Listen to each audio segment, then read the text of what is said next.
granite greens of Sitka spruce, bent and twisted by the unstoppable storms of an ever angrier ocean.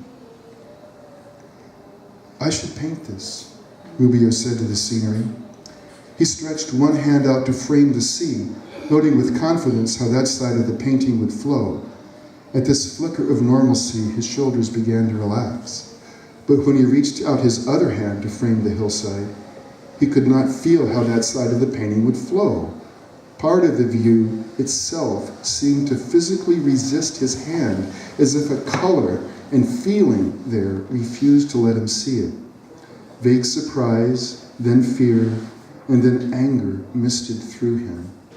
No matter how much he'd lost, no matter how cruel the universe was, he couldn't allow it to take from him the one thing he could do well, which was to envision a painting.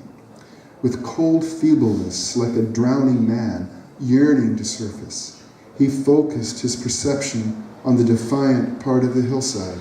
His eyes and mind bore down on it like a beam with a growing intensity he could almost hear. It sounded like the time he ran his wet finger around the rim of a wine glass at the gallery opening to impress the ladies from the Arts Center. The loud intensity grew, and he could sense the invisible color dancing on the hillside like the frantic water in the wine glass, louder, stronger, to an overwhelming intensity. In an explosion of painful light, he saw the thousands of rose hips spread in bright pinpoints over the hillside in the same luminous red as Lisa's blood had made the day before, sprayed across the shattered windows of the grocery store. Why had they needed milk? He realized he was wailing loudly, but looked in horror as the pinpoints of red deepened and spread together, growing into a widening torrent that crashed down the hill toward the cliffs. He slammed his eyes shut, but it made no difference. He could still see the expanding river roaring down the hillside toward the sea, toppling trees and pulling boulders with it. As it thundered like a blood Niagara over the edge, it ripped off great masses of cliff that collapsed unseen into the sea below with such sickening splats that Rubio's eyes jolted open. He found himself bent over and vomiting Hurricane Junkyard into the vacant road. His raw tears and mucus were streaming, and he was wailing so loudly amid his retching that he was forgetting to breathe. Rubio plucked the handkerchief from his back pocket and cleaned himself, starting with his eyes and face. He was relieved to see that his pants were still presentable, but by the time he touched up the tips of his shoes, the handkerchief was spent.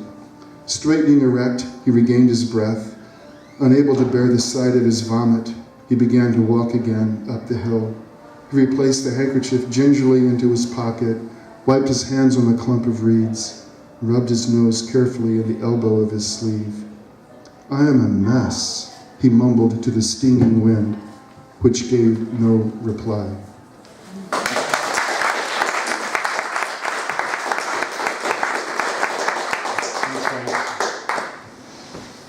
Okay, and next I believe we have two coming up in a row, actually three in a row, folks that we haven't heard from before. So I just want to say to all the new people, it's great to have you here. Please tell your friends. It's a more the merrier situation, and this is the kind of thing that keeps a series like this alive. If we have, a nice mix of regulars and new folks, so we're happy to have you here with us.